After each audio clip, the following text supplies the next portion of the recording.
제가 가진 성경으로는 신약 성경 217페이지에 있습니다. 신약 성경 217페이지에 있는 사도행전 16장 16절로 40절 말씀을 찾았으면 제가 읽고 여러분이 읽고 한 절씩 교독하도록 하겠습니다. 우리가 기도하는 곳에 가다가 점치는 귀신 들린 여종 하나를 만나니 점으로 그 주인들에게 큰 이익을 주는 자라. 그가 바로가 우리를 따라와 소리 질러 이르되 이 사람들은 지극히 높은 하늘을 보고 있어서 구원의 길을 너희에게 전하는 자라. 이같이 여러 날을 하는지라 바울이 심히 괴로워하여 돌이켜 그 귀신에게 이르되 예수 그리스도의 이름으로 내가 네게 명하노니 그에게서 나오라 하니 귀신이 즉시 나오니라. 너희의 주인들은 자기 주인에게 소망이 그런 것을 보고 바울과 실라를 붙잡아 장투로 벌레들에게 데려가니라. 상관들 앞에 데리고 가서 말하되 이 사람들이 유대인인데 우리 성을 심히 요란하게 하여 로마 사람은 우리가 듣지도 못하고 생각하지 못할 부족을 찾는다. 우리가 일제히 일어나 고발하니 상관들이 옷을 찢어 벗기고 매로 치라 하여 진미에 외하고 하늘에게 명하여 등대치지라 하니 그가 이러한 명령을 받아 그들을 깊은 옥에 가두고 그 발을 착고에 든든히 채웠더니 밤중에 바울과 실라가 기도하고 하나님을 찬송하며 죄수들이 일더라. 이에 갑자기 큰 지진이 나서 옥토가 움직이고 문이 다 열리며 모든 사람의 매인 것이 다 벗어진지라. 간수가 자다가 깨어 문을 열는 것을 보고 죄수들이 도망하는 것을 생각하고 칼을 떼어 자결하려 하여 바울이 크게 소리질러 이르되 내 몸을 상하지 말라 우리가 다 여기 있노라 하니 간수가 불을 달라고 하며 일어나 서서 들며 바울과 실라에게 드리고 그들을 데리고 나가 이르되 선생들이여 내가 어떻게 하여야 구원을 받으리이까 하거늘 이르되 주의 이름을 드리라. 그리하면 너와 내 집이 구원을 받으리라 하고 주의 말씀을 그 사람과 그 집에 있는 모든 사람에게 전하더라. 시각에 간수가 그들을 데려다가 그 맞은 자리를 씻어주고 자기와 그 온 가족이 다 세례를 받으고 그들을 데리고 자기 집에 올라가서 음식을 차려주고 그와 온 집안이 하나님을 믿음으로 크게 기뻐하니라.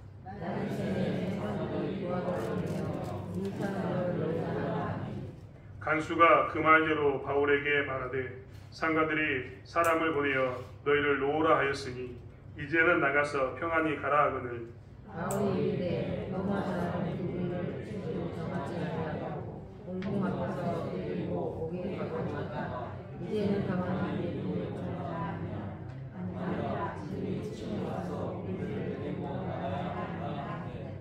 고아들이 이 말을 상관들에게 보고하니 그들이 로마 사람이라 하는 말을 듣고 두려워하여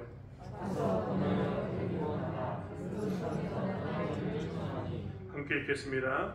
두 사람이 옥에서 나와 루디아의 집에 들어가서 형제들을 만나보고 위로하고 하니라. 아멘. 독감이 굉장히 심합니다. 사람들이 다 독감에 지금 시달려 있는데 우리 사모님도 독감에 걸리셨는데 좀 많이 좋아지신 것 같습니다. 오늘 성경 본문을 교독하는 거 보니까 다들 힘들어하시는 것이 보여서 다들 목소리 내는 게 쉽지 않나 보다 생각이 듭니다. 저희 집안 식구들도 감기로 계속 지금 앓고 있는데요.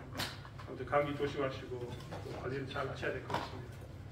특별히 기관지가 약하거나 면역력이 약하신 분들은 마스크를 쓰고 계셔도 괜찮습니다. 편안히 이렇게 계셔도 됩니다. 또 우리 중고등부 친구들이 이제 올라와서 또 11시 예배를 드리는데요. 중고등부 친구들은 굉장히 주일학교 때 자유롭게 예배를 드렸거든요. 그런데 이제 올라온 친구들은 굉장히 당황스러울 겁니다. 이 예배는 왜 이렇게 긴가? 목사는 왜 이렇게 설교를 길게 하는가? 무슨 말인지 도저히 모르겠다 라고 생각하는 사람이 있을지 모릅니다. 우리 오늘 저기 온 친구가 하늘인지 바다인지 모르겠지만 저 친구도 아마 굉장히 힘들 겁니다. 하지만 하나님께서 은혜 주실 줄 믿습니다. 여러분 또한 여러분도 몸이 지금 상태가 안 좋아서 굉장히 힘들겠지만 말씀을 들으면서 하나님 제게 들려주십시오. 제 마음에 새겨주십시오라고 외치면 하나님께서 또한 듣는 길을 주시고 듣는 마음을 주실 줄 믿습니다. 우리는 살아가면서 이익이 없는 삶을 사는 것에 대해서 굉장히 부정적으로 대합니다. 이익이라는 게 무엇이냐면 한자가 가지고 있는 단어가 있는데요. 이익이라는 단어가 참 재밌습니다. 이익의 이자는 이익이라는 단어를 우리 그냥 붙여서 쓰기 때문에 생각을 안 해보는데 한자로 하나씩 단어를 나눠보면 재밌는 단어가 많다니까요. 그 의미를 정확히 알 수 있습니다. 이자는 우리가 잘 쓰고 있는 이 나라 때 그 나락을 뜻하는 글자와 함께 칼도자를 씁니다. 그러니까 이익의 이자는 원래 어떤 이자이냐면 이익 그 이자는 원래 이 나락을 심어가지고 나중에 추수할 때 칼로 나락의 목을 따가지고 쓰는 것, 이게 뭐냐면 이익의 이자입니다. 넘칠 이자, 이익할 때 이자는요, 내가 이렇게 물을 받으려고 이렇게 그릇을 놔두는데 하늘에서 비가 내려가지고 물이 충분히 다 차가지고 넘치는 것, 이게 이익이라는 단어입니다. 그러니까 이익이라는 단어 안에는 어떤 의미가 들어있냐면 내가 수확을 많이 할 수 있는 것, 그리고 내가 기다리고 있는 물이 넘쳐가지고 내가 풍성히 살 수 있는 넘치는 것, 이런 의미가 들어있습니다. 사실 제가 이제 중국에서 오랫동안 살았는데 중국에서는 이익이라는 단어를 잘 안 씁니다. 중국에서는 하오추라고 이야기하면서 호처라는 단어를 쓰거든요. 하오는 좋다라는 말이고 처는 좋은 자리, 자리라는 의미인데 하오추 하면은 좋은 자리 이런 의미가 가지고 있습니다. 좋은 점 이런 것을 이야기하는 거죠. 그러니까 이익이라는 단어를 중국 사람은요 좋은 점, 좋은 자리에 서는 것 이렇게 생각하는 겁니다. 사실 우리는 이 땅에 살아가면서 다 이것을 가지고 삽니다. 가을이 되면 이 이를 구하지 않는 사람이 없습니다. 그렇지 않습니까? 은행에다 돈을 넣을 때도 이를 구하기 위해서 어떻게 합니까? 좀 더 이율이 높은 곳에 넣는 게 사람의 마음입니다. 투자하는 것도 다 이익을 위해서 하는 그런 때가 많다는 겁니다. 즉 거두고 그리고 넘치고 좋은 것을 갖는 것, 이것을 싫어하는 사람은 아무도 없습니다. 만약에 내가 그것에 돈을 묻어뒀는데 돈을 놔뒀는데 돈이 사라진다 그러면 이런 거 엄청 싫어합니다. 왜요? 이익이 사라지는 것이고 좋은 것이 사라지는 것이기 때문에 그렇습니다. 그렇기 때문에 우리는 이 땅에 살아가면서 이익이라는, 즉 수확하는 것, 그리고 넘치게 갖는 것, 좋은 자리, 좋은 점을 갖는 것, 이런 것에 민감해서 그것에 대해서 부정적인 자리는 안 가려고 이야기합니다. 대부분 사람들이 다 그렇다니까요. 사실 이것이 사람이 가지고 있는 본성이고 사람들은 대부분 다 이렇게 사는 게 정상적인 그런 상태라는 것을 알 수 있습니다. 여기 가운데 누가 농사 지었는데 올해 농사 망치기를 바라는 사람이 누가 있겠습니까? 내가 우리 집에 물을, 지금이야 물이 수도꼭지쯤은 나오지만 예전에 물 따라 먹었지 않습니까? 우리 집안에 물이 풍성하게 바라지 누가 물이 없기를 바라겠습니까? 내가 좋은 자리에 있길 바라지 누가 나쁜 자리에 있는 것을 원하겠습니까? 다 똑같다니까요. 이것은 지극히 사람들의 정상적인 상태이고 그렇게 사람들은 다 살아갑니다. 중요한 건 예수 믿으면서 이제 이 전도팀이 전도를 하며 나가고 있는데 전도팀에게도 이 문제가 생겼기 때문에 그렇습니다. 어떻게 하는 게 이익인가? 어떻게 하는 게 유익한가? 어떻게 하는 게 나에게 좋은 점인가를 고민하는 그런 문제로 지금 전도팀이 지금 드디어 부딪히는 문제가 놓여 있습니다. 빌립보라는 지역은요, 우리가 지금 이 에게라는 지도가 없어서 그렇지 빌립보라는 지역은요, 이쪽은 아시아, 이쪽은 유럽이라고 이야기하는 이 바다를 끼고 두 개가 이렇게 서 있는 겁니다. 이쪽에서 일이 넘어간 거예요. 아시아에서 유럽으로 넘어간 거죠. 그래서 유럽 땅에 있는 곳이 어디냐면 빌립보거든요. 이 유럽 땅이라고 제가 표현했지만요, 그 당시에는요, 그 그리스 땅이었는데 그리스 땅을 실질적으로 통치한 사람이 로마 사람들이었습니다. 그래서 우리는 사람들이 뭐라고 이야기하냐면 그리스 로마 시대, 그리스 로마 신화 이렇게 이야기 표현하거든요. 문화적으로는 그리스, 즉 헬라적인 문화를 가지고 있었지만 통치를 누가 하고 있다고요? 로마 사람들이 하고 있는 이런 모습인 겁니다. 물론 다 하고 있었지만 이 아시아 지역은 이 사람들이 이렇게 건너와가지고 전쟁해가지고 이겨가지고 이 땅을 점령했거든요. 근데 이 땅은, 유럽 땅은 원래부터 헬라인들과 그리스인들과 그리고 로마인들이 다스리는 그런 땅이었습니다.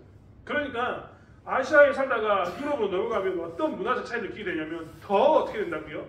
로마적이고 더 그리스적이고 다른 말로 얘기하면 더 헬라적인 그런 삶을 살게 되는 겁니다. 이런 곳에 가서 전도를 하고 있는 거거든요. 이 전도를 하면서 오늘 빌립보라는 땅에서 전도를 하면서 이 전도팀이 부딪히는 문제 가운데 직면했는데 이 문제가 어떤 문제냐면 오늘 본문의 이야기를 읽으셨던 것처럼 어떤 큰 이익이 있는가에 대한 질문입니다. 여러분 전도를 하면서 지금 오늘 전도팀이 이야기하고 있는 이 사건은요, 큰 이익을 쫓아가는 것, 어떤 게 더 큰 이익을 쫓아가는가, 어떤 게 더 큰 유익이 있는가에 대한 질문을 우리에게 던지고 있는 겁니다. 전도팀에게 그 이야기를 하고 있는 겁니다. 중요한 것은 전도팀에게, 세상 가운데 있는 전도팀에게, 세상의 방식은 큰 유익을 쫓아가는 게 당연한 건데 전도팀은 어떻게 살아야 될까? 이 문제를 어떻게 바라봐야 할까? 이 질문을 던지고 있는 겁니다. 요즘 말로 이야기하면 세상은 다 큰 유익을 위해 쫓아가는데 예수 믿는 사람은 어떻게 살아야 될까? 예수 믿는 사람은 어떤 게 큰 유익이라고 이야기해야 될까? 이 질문을 던지고 있는 것과 똑같습니다. 우리는 교회 다니면서 우리 또한 복 받기 원한다니까요. 저도 여러분이 복 받았으면 좋겠어요. 우리 중고등부 친구들이 잘 됐으면 좋겠습니다. 판검사도 나오고 정치인도 나와가지고 제가 늘 이야기한 것처럼 우리 동네에서 군의원도 나오고 군수도 나오고 대면 국회의원도 나오고 됐으면 좋겠습니다. 이 아이들 가운데 우리 집사님들 가운데 그런 사람이 나왔으면 정말 좋겠습니다. 우리 개인적으로 받았습니다. 우리 권사님들의 자녀들 자녀손들이 다 잘 돼가지고 소문났으면 좋겠어요. 나 우리 권사님들 이름으로 프랭카드 한번 붙어보는 게 소원입니다. 뭔 말인지 아시죠? 아 이거 누구 집 손자 손녀가 뭐가 됐대 하고 이런 거 한번 붙여보는 게 소원이에요. 저도 그렇습니다. 여러분이 그랬으면 좋겠습니다. 이런 복을 바라는 건 당연한 겁니다. 제가 이야기했던 것처럼 제가 지금 안경을 안 써서 모르지만 저 하늘인지 바다인지 누군지 모르겠지만 저 친구가 잘 돼가지고 플래카드 한번 붙였으면 좋겠어요. 그쵸? 예린이도 왔는데 오늘 예린이네 확실히 보입니다. 승재도 보이고. 제가 예전에는 제가 생겼던 담임 목사님이 야 저 뒤에 저 자막이 안 보인다 그랬을 때 나 놀렸거든요. 나이도 별로 안 드셨는데 왜 안 보인다고 그러냐 그러는 거예요. 내가 잘 안 보입니다. 이제. 안경을 쓰면 뒤에 계신 분이 보이고 안경을 쓰면 앞에 게 안 보이고 해서 지금 제가 설교 시간에 벗었지만 아무튼 잘 보입니다만 그렇습니다. 중요한 건 다 잘 되기를 바라는 게 당연한 거죠. 이게 당연한 거죠. 근데 우리 교회에서는요, 이 전도팀에 이 교회를 다니는 사람, 예수 믿는 사람은 그럼 무엇이 유익인가? 세상 가운데 속해 있는 우리들도 세상 말하는 것처럼 큰 유익을, 세상이 말하는 큰 유익을 따라가고 있고 우리도 큰 유익을 받는 삶을 살아야 되는데 이제 무엇이 더 유익인가를 따져봐야 될 것 아닙니까? 그 이야기를 하고 있다니까요. 오늘 본문을 보십시오. 오늘 본문에 보면요, 16장 16절에 이야기에 보면 우리가 기도하는 곳을 가다가 점치는 귀신 들린 여종 하나를 만나니 점으로 그 주인들에게 큰 이익을 주는 자라. 이 여자가요, 점을 치는 여자였습니다. 점을 치는 여자. 이 점을 치는 여자라고 했던 이 여자는요, 주인들에게 그냥, 여러분 잘 보세요. 주인이 아니라 주인들입니다. 그리고 그들에게 뭘 줬다고요? 큰 이익을 주는 사람이었습니다. 즉, 이 점치는 여인을 어떤 사람이 소유하고 있었던 거죠.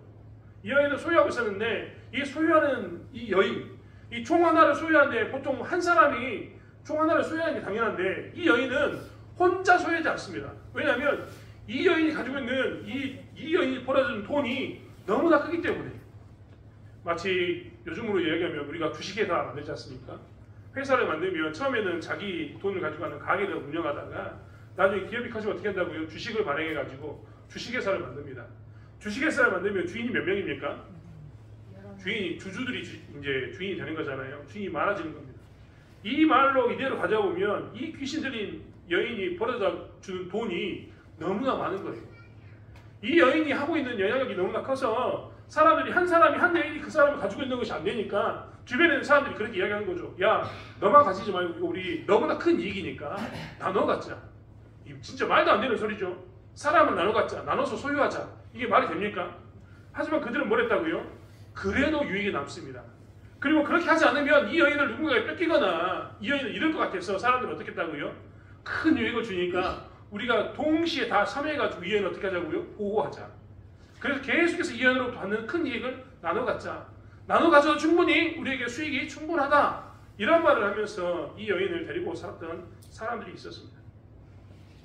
이 여인은 그런 주인들에게 큰 유익을 주던 사람이었는데 그 여인은 오늘 17절에 보니까 바울과 실라, 즉 바울과 우리라고 이야기했던 것처럼 이 전도팀이 가는 곳에 쫓아와가지고 계속해서 이야기하는 겁니다. 뭐라고 이야기했냐면 이 사람들은 지극히 높으신 하나님의 종으로서 구원의 길을 너희에게 전하는 자라라고 외치는 겁니다. 아니 기도하러 가거나 전도하러 갈 때마다 이 옆에 있는 이 여인이 계속해서 외치는 거예요. 뭐라고요? 지극히 높으신 하나님의 종으로서 구원의 길을 너희에게 전하는 자라. 이 말을 외치고 있는 겁니다. 귀신 들린 여자가, 점치는 여자가 이런 이야기하면 좋을까요? 나쁠까요? 우리 입장에서는 좋은 것처럼 느껴지지 않습니까? 근데 바울은요, 이것에 대해서 뭐라고 이야기하냐면 심히 괴로웠습니다. 왜 심히 괴로웠을까요? 여러 가지 이유가 있거든요. 먼저는 이 여인에 대해서 굉장히 긍휼한 마음이 있었을 겁니다. 그렇지 않습니까? 이 여인이 사람들에게 돈을 벌어주는 도구화 되어 있습니다. 사람들이 이 여인을 대할 때 여인을 인격적으로 대하는 게 아니라 사람으로 대하는 게 아니라 뭘로 되어 있다고요? 야, 이 여자는 벌어다 준 돈이 많으니까 나눠 갖자. 기업처럼 생각한 겁니다.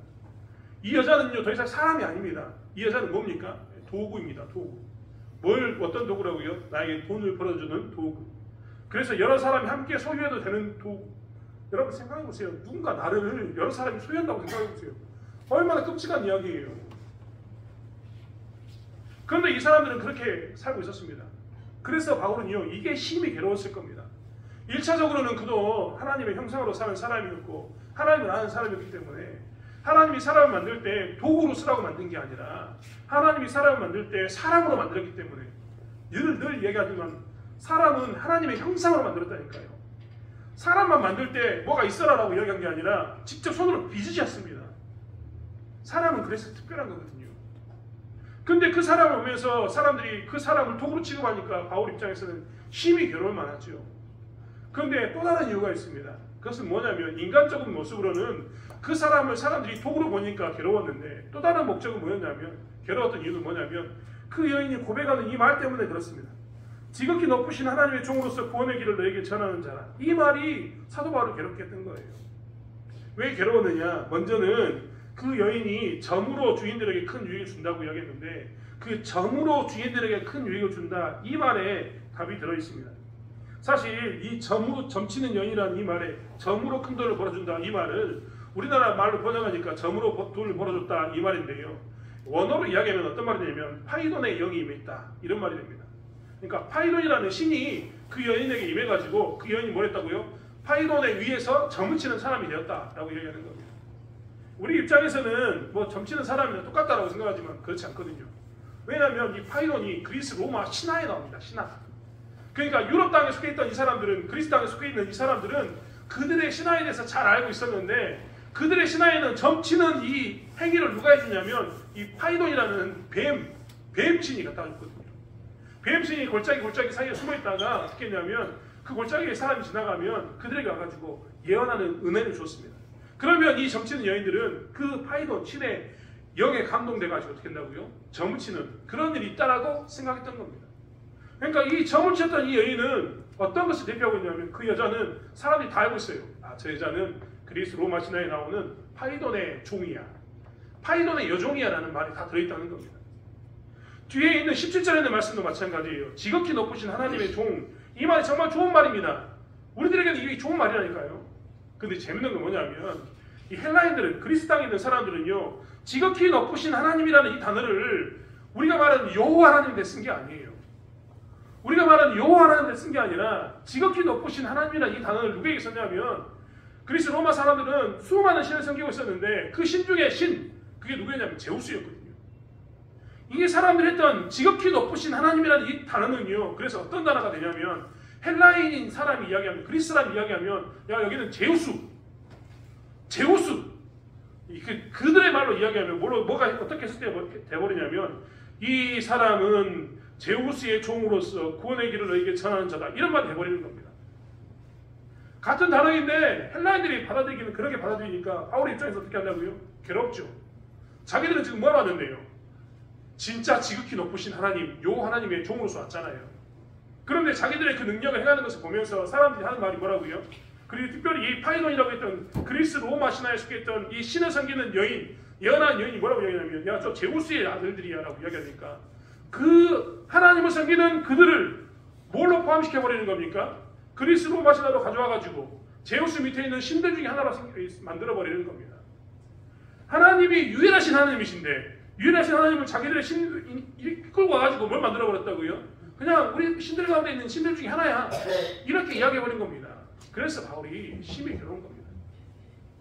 바울은 이 하나님의 주신 은혜 가운데서 예수 그리스도의 복음을 전해왔는데 복음이 전해질 때마다 누군가 예수를 믿으면서 아 제우스나 다른 신들 중에 하나였던 그 하나님을 우리는 섬기는 거야. 그 하나였던 예수를 섬기는 거야. 라고 이야기하면 이게 옳은 말입니까? 이렇게 하면요 이 복음을 전하는 게 아니라 복음이 계속 막히는 거예요. 잘못된 모습으로 복음이 전해지니까요. 그래서 그는 심히 괴로웠던 겁니다. 이 괴로운 가운데 그들은 놓여있으면서 뭐랬냐면 정말 괴로운 가운데서 이 여인을 바라보고 있었습니다. 그런데 그 주인들은 어떤 관점으로 바라보고 있냐면 그 주인들은 이 여인, 이 종에 대해서 철저하게 큰 유익의 관점으로 바라보고 있습니다. 오늘 성경은요 전도하면서 전도하는 사람들이 괴로워할 것에 대해서 이야기하는데 그 중에 하나는 하나님의 복음이 들어가지 않는 것, 이걸 괴로워해야 합니다. 그런데 또 하나는 뭐냐면 그 사람이 지금 어떻게 됐다고요? 사람들에 의해서 도구화 되어 있는 것. 그 사람 자체가 사람들에 의해서 지금 도구처럼 여김받는 것에 대해서 뭘 해야 되냐면 괴로워해야 되는 겁니다. 사람들은 그 여인이 돈을 벌어주니까 그 벌어간 돈 때문에 유익이 되니까 아 너는 괜찮아 이렇게 살아야지 라고 이야기할지 모르지만 전도하는 사람, 복음을 전하는 사람은 어떻게 살아야 된다고요? 그 여인이 그렇게 살 게 절대 아니고 예수 그리스도를 온전히 믿어서 하나님의 백성이 되는 것을 바라는 것이 뭐라고요? 전도하는 사람들의 모습이어야 되는 겁니다. 바울은 이것 가운데 고민하고 있어요. 사실 우리는요 나는 그렇게 안 돼요 라고 이야기하지만 정말 우리도 조심해야 됩니다. 여러분 우리는요 우리 옆에 있는 사람들 한번 바라보세요. 지금 옆에 있는 사람 한번 봐보세요. 잘생겼습니까? 인사 한번 할까요? 옆 사람 보고 안녕하세요 반갑습니다.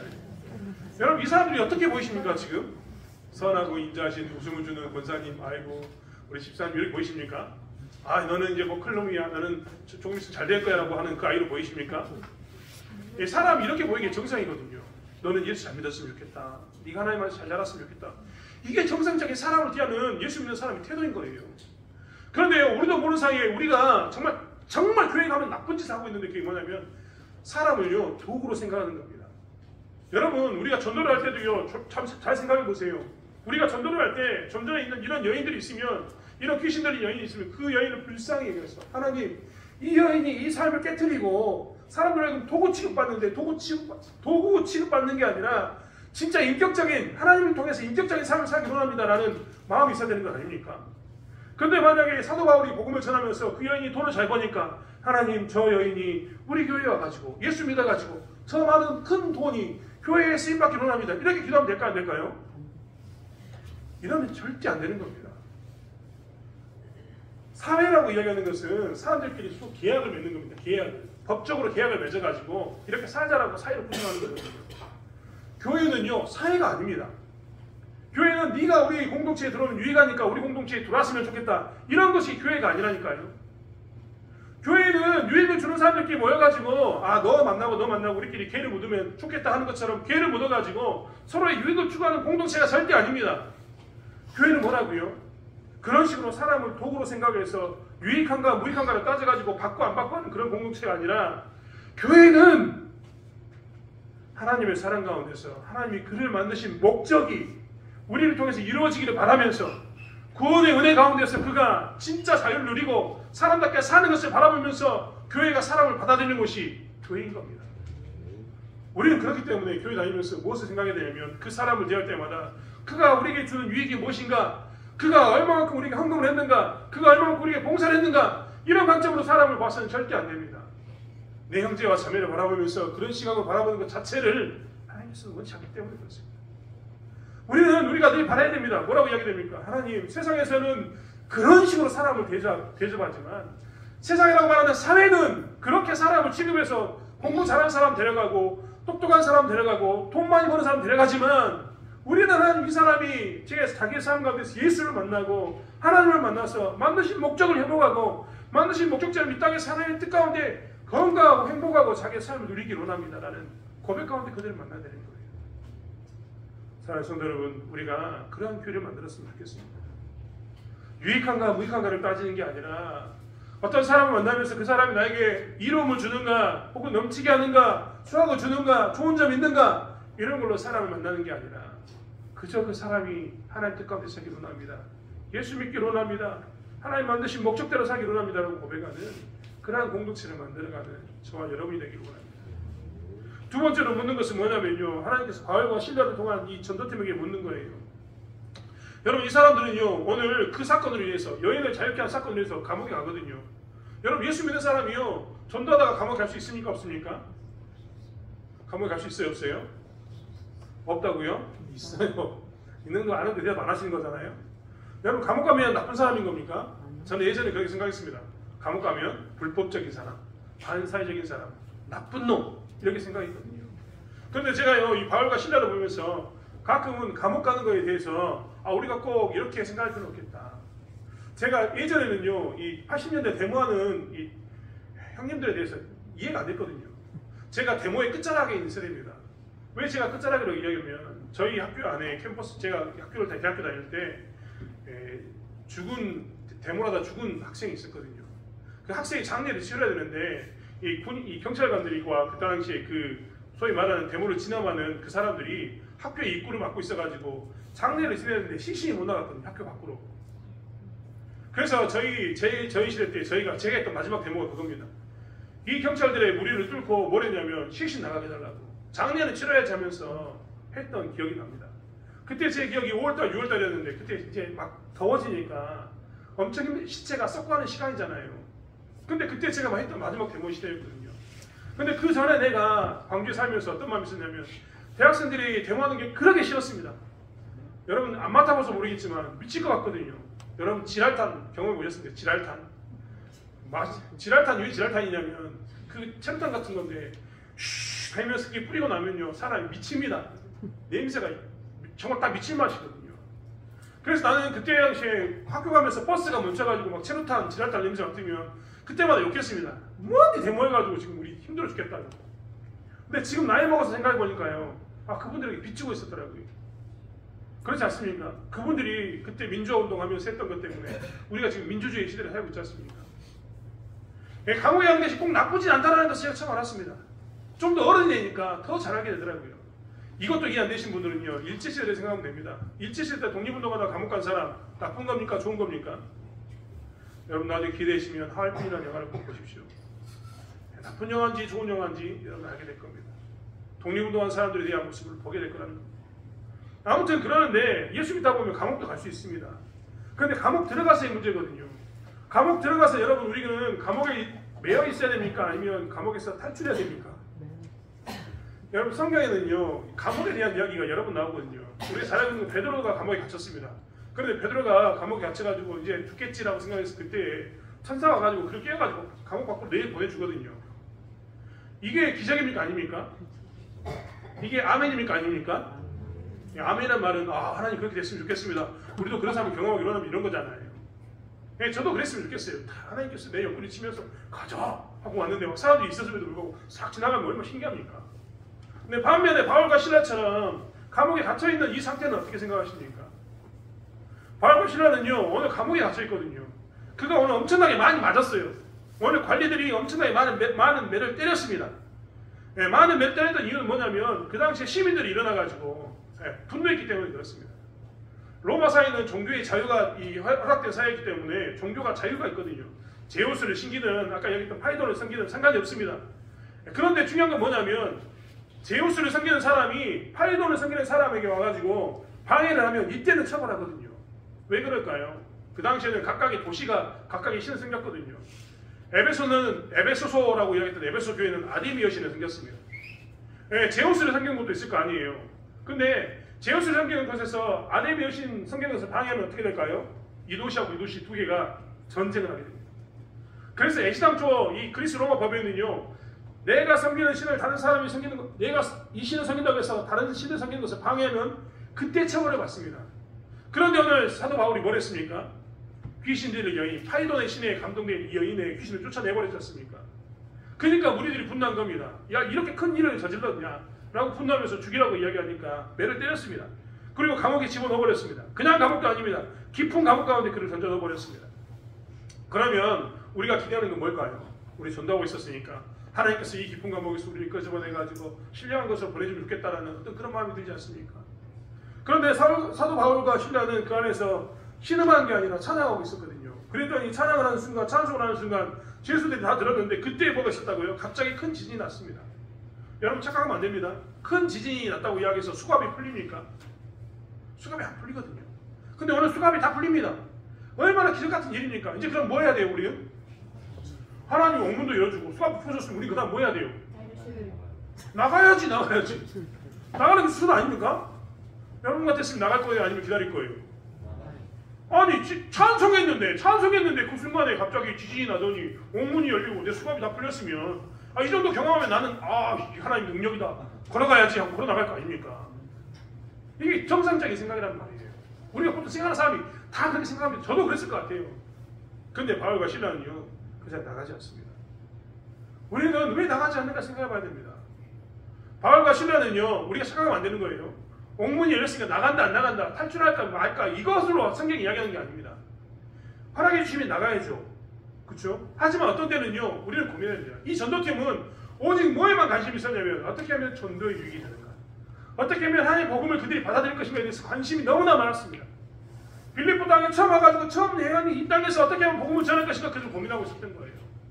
그들이 고민하고 있던 그 고민 가운데 내린 결론이 뭐였냐면 우리가 나가면 이 간수를 지키는 간수장들은 다 죽을 텐데 나갈 수 없다 였습니다. 그래서 그들은 뭘 하냐면 간수들이 죽지 못하도록 감옥 안에 그대로 있습니다. 자연이 돼가지고 다 풀렸는데, 옥문도 열렸는데 다 풀렸는데 나가지 않고 누굴 바라보고 있냐면 이 사람을 바라보고 있는 겁니다. 실제적으로 오늘 보니까 27절에 보면 간수가 자다가 깨어 옥문들이 열린 것을 보고 죄수들이 도망한 줄로 생각하고 칼을 빼어 자기를 하려고 했습니다. 왜 그럴까요? 탈출하는 순간 이게 걸리면은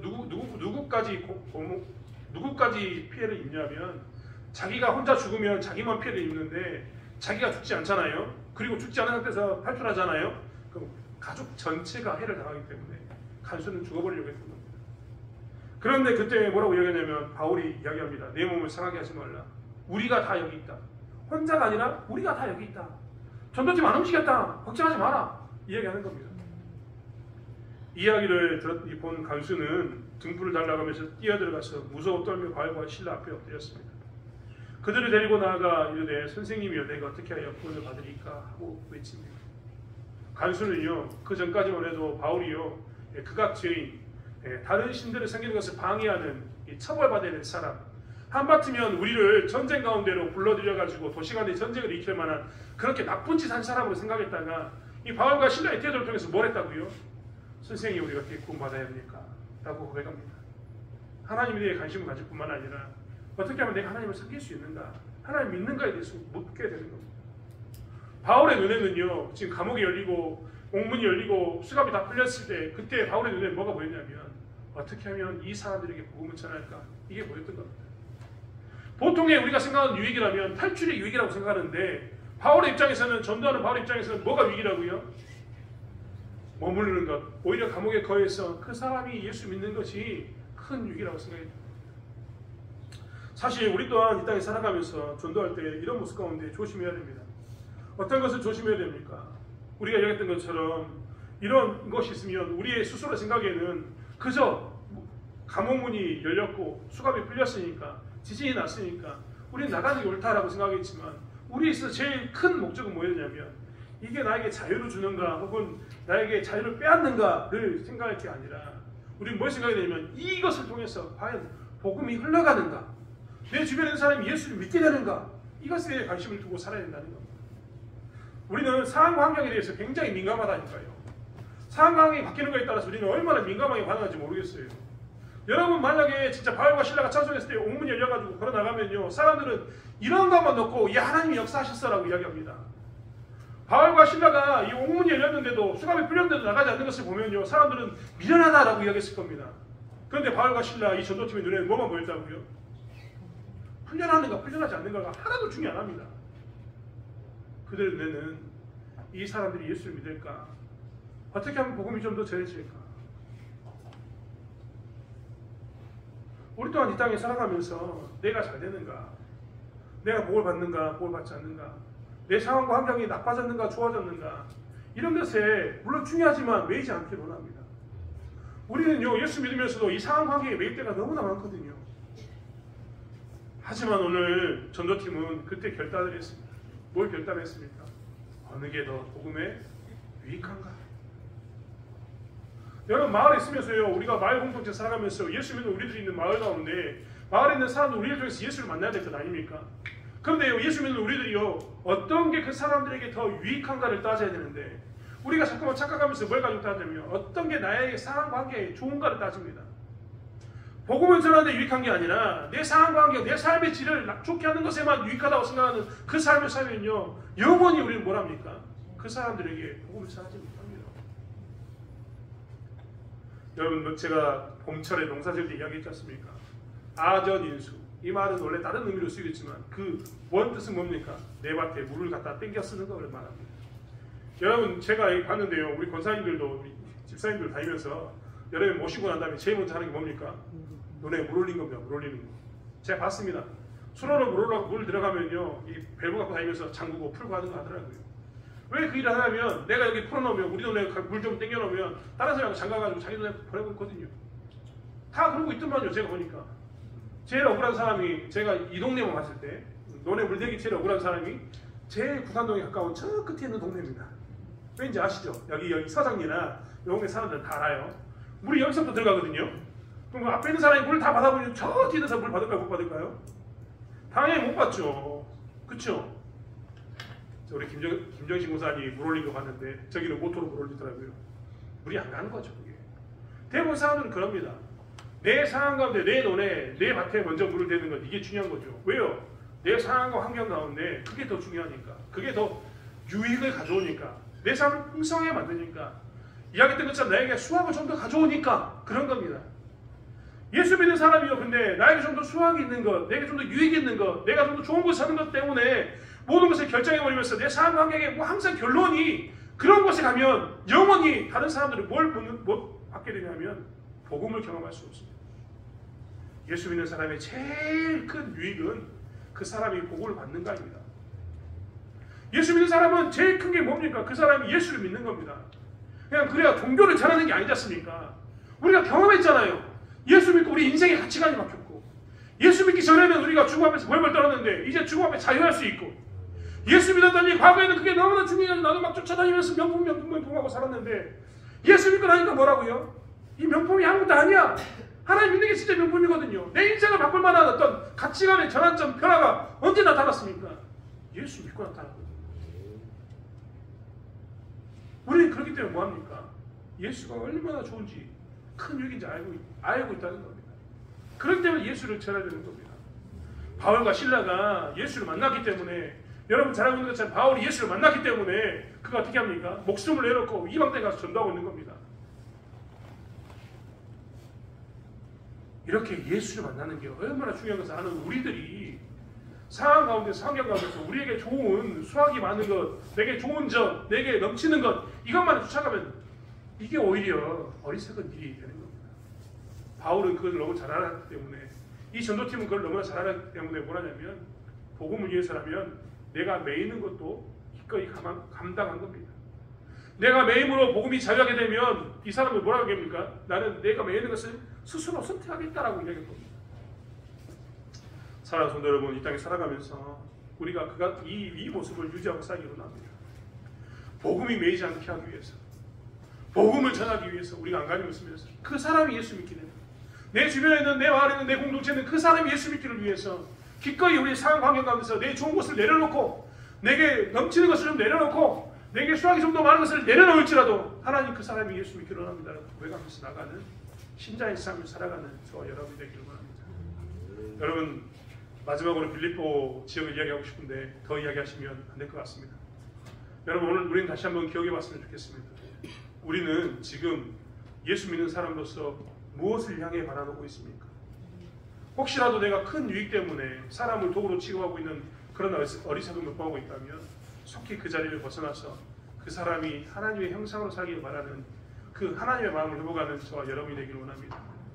혹여라도 내가 그동안 내 밭에 있는 수확을 위해서, 내 밭에 있는 넘치는 물을 위해서, 내가 좋은 자리에 서는 그 자리에 서기 위해서 하나님 복음 전하는 것을 방해하는 그런 어리석음을 범한 것이 있다면 속히 돌이켜서 내 상황과 환경의 결과물에 우리가 집착하는 게 아니라 어떻게 하면 예수의 복음이 흘러갈까?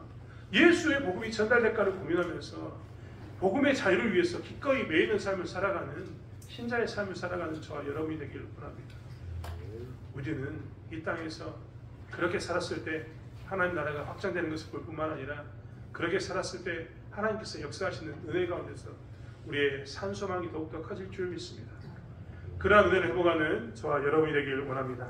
기도하겠습니다. 하나님, 우리의 삶 가운데서 우리는 무엇을 바라보고 있습니까? 하나님, 바울과 실라로 대표되는 이 전도팀은 하나님 한 영혼이 사람의 도구로 쓰이는 것이 아니라 하나님의 형상을 닮은 그 모습이 회복되기를 원하고 하나님의 형상으로 살기를 바라면서 그들이 큰 결심 가운데 그 귀신을 쫓아냈던 것을 보게 됩니다. 또한 그들은 복음을 위해서 기꺼이 매이면서 복음의 자유를 위해서라면, 복음이 자유롭게 활동하는 것을 위해서라면 기꺼이 내가 매이겠노라고 고백하며 매이는 자리에 있었던 것을 보게 됩니다. 우리 또한 이렇게 살게 하여 주시옵소서. 이 땅에서 내가 만나는 수많은 사람들을 볼 때마다 도구나 수단 혹은 나에게 유익을 주는가 나에게 불리함을 주는가로 따지는 것이 아니라 그 사람이 하나님 만드신 형상대로 살기로 합니다. 회복되기로 합니다는 마음 갖게 도와주실 줄 믿습니다.